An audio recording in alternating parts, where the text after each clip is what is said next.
Hi, I'm Coach T, and I want to welcome you to Journey to Heaven's Island, Episode 2. And today's question might shake you up a little bit.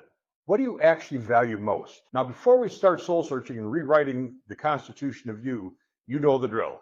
Let's get physical. Let's warm up with the body and the brain. Let's stand up unless you're driving or hiding from your boss at work. Then do what you can sitting in your seat. But we're going to start by doing some body weight squats. You can say your values while you're squatting: integrity, courage, chocolate, whatever you want to say there.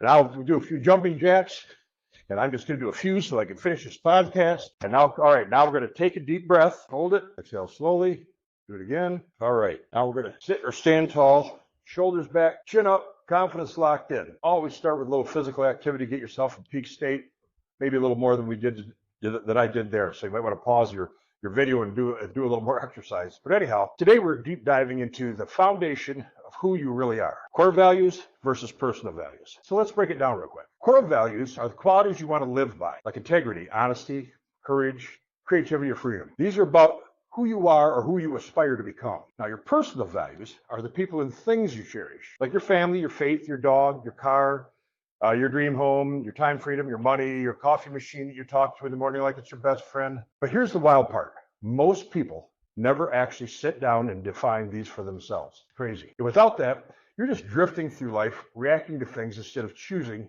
how to live. Not us though. Not here, not on Heaven's Island. So let's create your core values list. If you have our guide and you're in the coaching course, you'll have it. If not, you can get a list of core values on Google. Just grab any list that has, you put in core values and find a list that has about 100 words in it. Scroll through it and circle the ones that hit you in the gut or in the heart, if you will. Ask yourself, what qualities do I admire in others? What traits do I want to develop more of? What values make me feel proud when I live them out? So pick your top 6 or 7. Don't overthink it.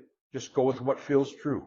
Write them down under the title, My Core Values. And here's a quick example. As I mentioned earlier, honesty, compassion, courage, creativity, freedom, discipline, faith. That's your conscious identity. Check. Now, step 2, we're going to create our personal values list. Now it's time to get personal. Again, use the list if you've got one. If you're in a coaching course, you do have one. But think about who are the people who mean the most to you? The things in life that you protect, prioritize, or long for. The non-negotiables that make your life meaningful. Examples might be my kids, my health, God, financial stability, my home, travel, freedom. These are personal values.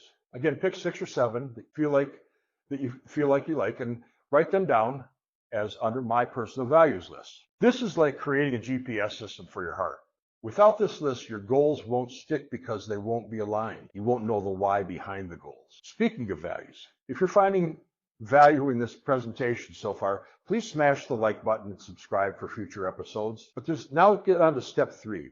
We need to test those core values. And what I mean here comes the part where it gets real. Go back to your core values list and look at each one and ask, am I actually living this value, or do I just like the idea of it? You say you value honesty, but you've been dodging the truth in certain conversations. You know, your wife asks you, do I look good in this dress? And you say yes. And no, you shouldn't go that far. Just say yes. So, but you listen, maybe discipline, but you've been slacking on your habits, like your health or your hustle or your exercise. No judgment here. It's just honesty. This is about closing the gap between our conscious core values, what you say you value, and your unconscious core values, what your actions truly reflect.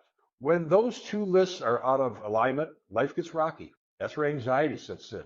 All sorts of health problems. That's where the stress, frustration, and that nagging feeling of something's off. Now here's the game changer. You either update your actions to reflect your core values, or you be honest and update your values to match how you're living. Your choice. Powerful, right? So step 4, test your personal values. Now do the same with your personal values list. You might say you value family, but when push comes to shove, do you prioritize work, Netflix, or your phone over quality time with your family? You might say you value freedom, but maybe you're saying yes to things that drain your time and energy.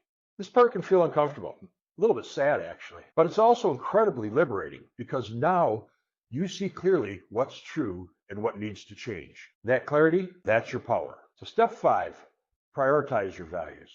So we're going back to your values now, and you've created your list, your honest values list. It's time to rank them. So which value is number 1 for you? Which one drives your decisions more than anything else? This is where it gets interesting, because when values compete, priorities make all the difference. Let's say you value both success and family. If they come into conflict, which one wins? No wrong answer here, but getting clear will help you make faster, more aligned choices when life throws curveballs at you. So write down your top 5 core and personal values in order.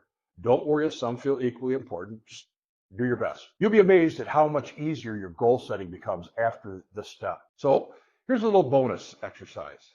Again, as in the first episode, sit in stillness. It's time for your daily stillness practice.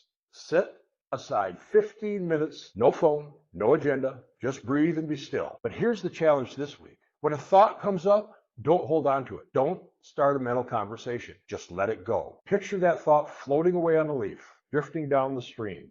Don't chase it. Myself, I picture myself throwing it away like a baseball every time a thought comes into my mind. This is mental strength training. It teaches your mind how to observe without reacting, and that's an elite skill in this chaotic world. It also teaches you how to control your thoughts. So try it every morning. It'll feel awkward at first, but by week 2 or 3, you'll be craving that space like your morning coffee. This might be the most important step in the whole journey. Let me level with you. If you do nothing else in this course, but you clearly define and align your core and personal values, you'll be already light years ahead of 90% of the people on this planet. Why? Because when your values are clear, decisions become easier, your confidence skyrockets, your life starts to feel on purpose. This work isn't just theoretical, it's transformational. So your next steps: move and breathe. Get your body into peak state. Number 2, create your core values list. Pick your top 6 or 7 guiding traits. Number 3, your personal values list. Pick, again, your 6 or 7 people or things that you value most. Number 4, test both lists. Are you living according to your values or just listing them? Number 5, prioritize. Rank your top 5 in each core and personal in order. And number 6, sit in stillness every day. Practice clearing your mind for 15 minutes daily. This is your life, your legacy, your island, and you get to decide who lives there. Don't outsource that power. Don't let your calendar, your social feed, or your past write your story. This week, take some time to reclaim your values, because when you do, you'll stop reacting and start choosing. If you found this information useful, please like and share and subscribe. And also, feel free to share this information with someone you love who may be in need of this, and put your comments below on how you feel about values and how they've affected you in the past, and how you think they might improve you in the future having these values ranked. So I'll catch you in the next episode, where we'll dive into the magic of belief systems and how your belief systems can truly change your life. Until then, breathe deep, stand tall, and remember, the best version of you isn't somewhere out there, it's already